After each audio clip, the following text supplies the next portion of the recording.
2 diabetes, insulin resistance, obesity, an addictive craving for salt, and ultimately unhappiness. These are all results of eating fast food. How can you steer clear of all these negative effects of fast food?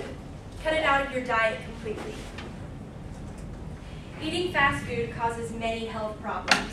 It's expensive if eaten excessively, and companies are not catering to the needs of their customers for healthier menu options. So many health problems can come from eating fast food. It's taking years off of our lives and we don't even recognize it. Do you need proof? Here it is. In the article Weighing In on Fast Food Consumption, written in 2010, Scott Burton writes, significant relationships have been found between the frequency of fast food restaurant visits and increases in body weight and insulin resistance, which are the 2 primary risks of type 2 diabetes.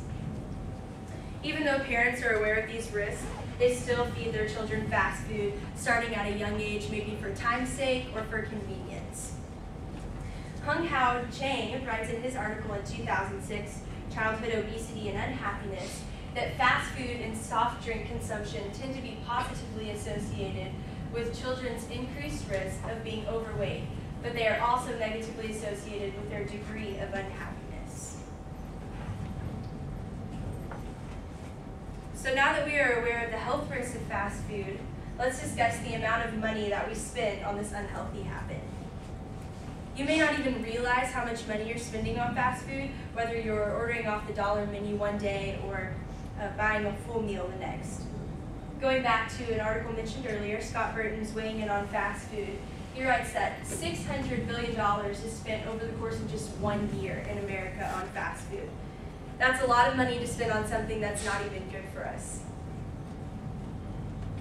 In a book entitled Chew on This, Everything You Don't Want to Know About Fast Food, Charles Wilson writes, Americans now spend more money on fast food than on movies, books, magazines, newspapers, and recorded music combined. To spend more money on food that's affecting us negatively than on movies or reading about the news may shock many, but that's not all. Since we've talked about all the health risks and expensiveness of fast food, we will now take a look at the lack of healthy options offered on menus of fast food restaurants.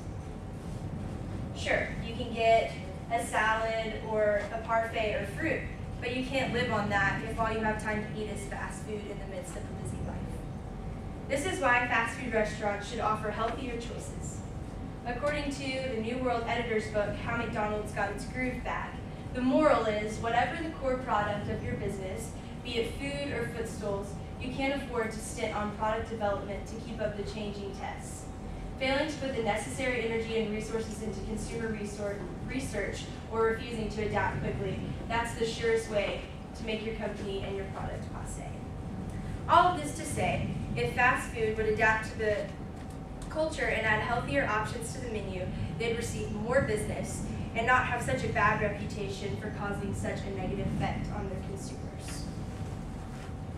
So once again, it has been proven that fast food is unhealthy, fast food is expensive, and fast food companies fail to offer healthier choices on their menus.